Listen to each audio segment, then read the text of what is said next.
Late developer. My first lessons in light were under the cover of darkness. From Bardic lamplit country roads to safe light enclosed, the dark room in Irish Street was like a lookout post.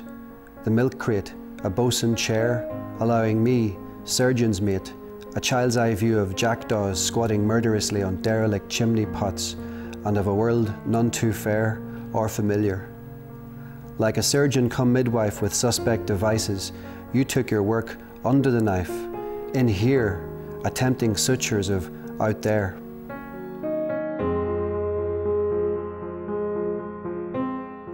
So let's find out all about the book now. It's called Reconstruction, The Troubles in Photographs and Words, from Steafan Hanvey, who joins me now in the studio. Steafan, first of all, congratulations on the book. Thank you. I've had a flick through it. There's some amazing photographs and, of course, some great poetry from yourself in the book.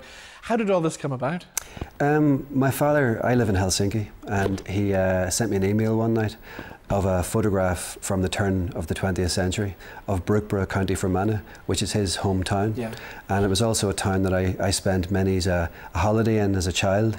So when he sent it to me, I suppose he knew what he was doing. You know, it was like, oh, you recognise this place from having spent time down with your granny Hanvey. So I was down there. So it rang a lot of bells for me, and brought a lot of things back. And I just sat down and I wrote a poem about it in 20 minutes. And I sent it back to my dad, knowing that a lot of the references that I'd used would have also triggered, you know, memories, thrown into a memory hook. Yes. For him as well. Yeah. So and it was true, actually. That's what happened. I think I was trying to, sort of appeal to some references that he would, you know, of familiarity that he was, you know, and it worked. And he reacted very surprisingly to me, very enthusiastically. So after a couple of days, I actually enjoyed that. You know, it came quite naturally. Yeah. And I said to him, you know, what if I curated some of your photographs, some of the photographs that I, you know, remember as from growing up. Yes. You know, because I was there a lot of the times he was taking the photographs, sometimes 2, 3, 4 a.m. and a nipper. Yeah. You know, and I was also there watching them come to life under the red light. And so there must have been times you were in danger out there, because his photographs during the Troubles. Absolutely. He must have put himself in danger a hell of a lot of times. Absolutely. Well, he may or may not have known that he was in danger, but I didn't know, because I was too young to understand. You know, I've only copped on that you can be in danger only recently. You know, but as a nipper, your dad's bulletproof. Yeah. You know, when he's going around those corners on 2 wheels, you know, ahead of the fire engine to the latest, you know, aftermath of a bomb or an incendiary device or whatever. You know, it was to me it was just a mad ride. Yeah. You know, looking back now, it's hard to believe. Exactly, yeah. Of course, a lot of people will remember your dad, Bobbie Hanvey, as the rambling man on Downtown Radio, which is one of the longest-running radio shows here, wasn't it? The man with the sore feet, as he used to call himself. That's right. Yeah, it was 36 years. Wow. Yeah, it's a lot of years. And again, I remember falling asleep under the table, the desk up in downtown. Many's a night I'd be falling asleep at midnight, 1 o'clock, and you wouldn't get away. Parents wouldn't get away with that. No, exactly. The social services would be onto them, you know. But there I was, sleeping away, getting my first few hours of night sleep under a sound console in Downtown Radio, Newton Ards, and then he'd wake me up and say, "Right, let's go home now." Yeah. And I'd be getting up the next morning for school. And through his programs, I mean, he had so many interesting interviews with people from all walks of life, didn't he, really? Yeah. He did, yeah. I mean, he interviewed people he told ghost stories. Mm-hmm. He interviewed a guy who'd eaten a mouse. You know, he'd interviewed politicians and musicians and clergymen. And he doubled up a lot of the time as well, because when he was interviewing you, he was also getting to take your photograph, you know. Yeah. So it's a kind of a unique archive in a way, you know, to have done, you know, or to have used the microphone and the lens to document such a crazy time. So the first thing that I noticed when I opened the book, I opened to the photograph of Divis Flats, which is something that is very interesting to me, because I've just finished producing the play Joyriders, which is set in the Divis area. That's right. And it's a great image, isn't it, of the father and the child walking through the It really is. when I was in America doing a multimedia performance back a couple of years ago, which was the forerunner in a sense to this without me realising it at the time. Yeah. This photograph, an American lady came to me afterwards and she said, "Honey, is that you and your father?" And I said, "I'm sorry, no, it's not." And she goes, "Well, listen to me. You're in America now, so if anyone ever asks you this again, that's you and your poppy, okay?"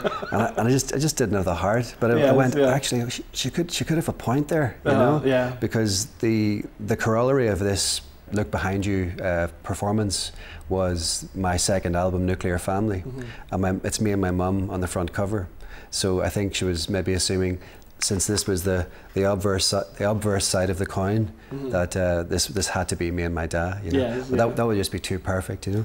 But still, there's no getting away from it. It is the splash for me did it. Yeah. And the father, you know, it's very grey and drab looking. You know, Divis wasn't, you know, the nicest places to kind of to live in or through. Yeah. And it kind of captures that moment. But the father, you know, children still got to be children no matter where they grow up. Yeah, exactly. And the kid is splashing and probably dragging on a wee bit too much for the trying to keep up with his dad, with his old man, but still trying to splash the puddles, you know. Exactly. It's a nice combo. And then the next one I look at is the one on the back of the book, which has this just fantastic photograph of this old lady outside her house and the RUC officers. Yeah. When you look at her face, you just know she's got some great stories to tell. She knows a thing or two, doesn't she?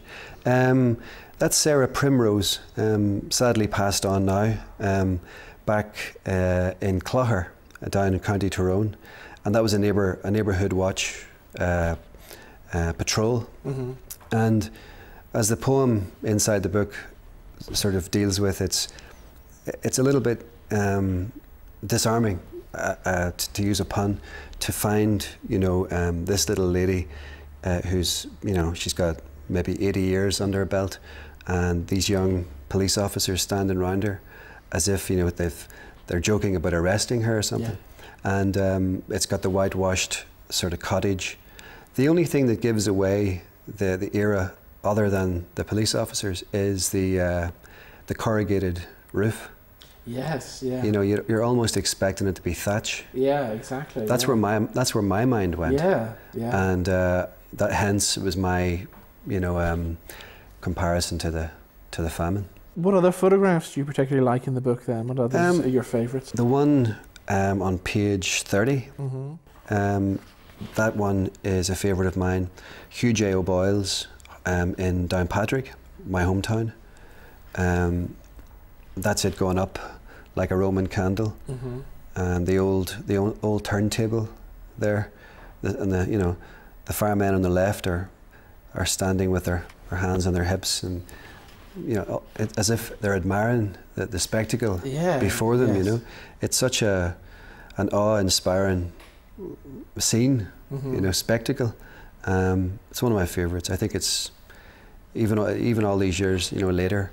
I mean, it could be from the Blitz, as I say in the poem. You know, it's from another time, and it was early 70s.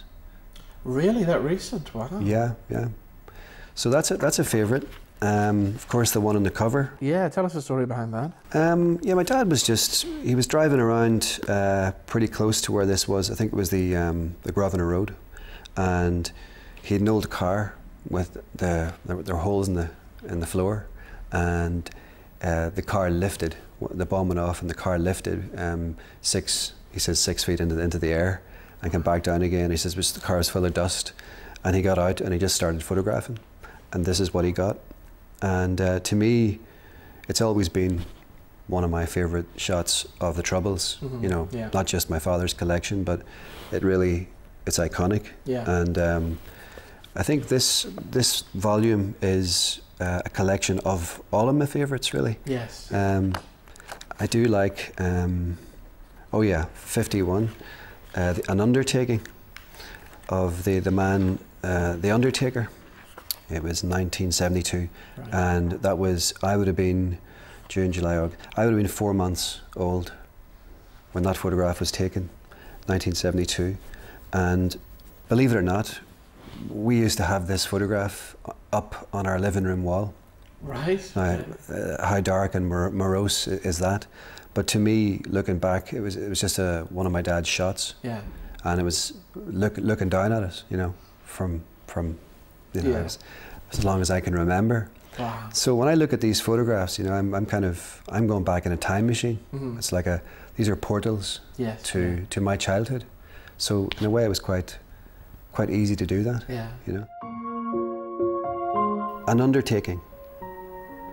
When my face was in need of a skite of water, my Fermanagh granny used to say, if you died with a face like that, no one would wash it. Just before visiting the writhing corners of my mouth with her spit-rich, scented tissue. Yet, there's you, a tail-coated tightrope walker of sorts, with a face to end all wars, for a day at least. You negotiate your umpteenth high-wire traipse between Belfast brick beholders, Uber mourners, gorged on grief, your umbrella poised like a staff to stave off attempted resurrections or interventions, divine or otherwise. It sounds like an absolutely fascinating project to be involved in. Yeah, it has been. It's been a different animal to writing a song. I've written poetry before, I haven't published it, and some of these were interwoven into the fabric of the book, but most were inspired by personal experiences that I've had with the photographs and without, and I've matched some nicely to the memories and experiences that I've had, poems or parts of poems that I've previously written. Now, recently we had the guys from Relish in the studio doing a live session, and you were once in a band with them, weren't you? I was indeed, yeah. We together for 3. I was singing before Kenny realised he could sing, or before, I suppose before Kenny realised, because we all knew he could. We used to, I was the front man in a band called 50/50 with the Papin Fisses, or the Papin Fi, as they're called in some circles. And there's me and Nicky Monkhouse and the brothers. And we showcased 3 times for CBS, and they came up to see us at the Bonnetee. Terry Hooley was at one of the gigs, and I didn't know he was Terry Hooley. Right. He just was standing at the stage, and after one of the gigs he goes, "I'll give you 6 months. 6 months." And I said, "What for?" And he goes, "Till yous make it." Yeah. I says, "Oh, you like this? All right, thanks." I said, "There's some guy up on the stage here, like," and the guy goes, "Do you know who that is?" I said, "No." He goes, "That's Terry Hooley." Brilliant. So that was my introduction to Terry Hooley, who was going to give us 6 months. Needless to say, it took a little longer for Relish, their later incarnation, to make their noise, and for me to make my own albums, you know. Because of course you're living in Finland now, Helsinki, aren't you? I am indeed. I'm back in the sink. Back at the scene of the crime. Yeah, it's good to be back there. And do you miss Ireland, do you? I do. I do. Yeah, I lived in Dublin for a lot of years before moving to Helsinki. I lived in Belfast. I went to university here. I lived in Magdala Street in the Holy Lands, and I lived up in off Stranmillis, and I do. I miss Belfast sometimes. And I miss Dublin sometimes as well, you know. But I do like Finland. Is there another book in the pipeline? No, there's not. Would you like to do another book? I would. I think I'm going to go back to my first love and get these albums done. And I still haven't toured my second album, Nuclear Family, in Ireland or in Europe. It was only North America. So that album's still new for here. So I'm going to release it here and tour it with the other records that I'm currently working on, making a documentary as well, but more on that next year. So with the documentary and the albums, I want to get into it and get that cleared and out before I even start thinking about. You know, I've only actually held this for two hours, so no, there's not another one in the pipeline. But I'm just grateful to have to be able to have it, to see it all together now. You know yourself, just to see the collection in one place. So if people want to get their hands on this, how do they do that? For the book buyers from bookstores, it's going to be in any bookstore that's in the vicinity. So if you like, to buy books, go out and support your your local bookstore. Yeah. Steafan, it's been great talking to you. Thank you. Thank you so much for coming in. Good to be and here. And the very best of luck with the book. Thank you very much. Thank you. Cheers. Longley's lists. Longley's lists, as long as your arm, systematically ordering chaos to a standstill, one item, one line at a time, taking one's mind off where to be. And with peace all the rage, you'd wonder what he's writing about now. Of course, the answer is the same things he's always written about, the stuff of life, death, rebirth, and this unnatural world of ours.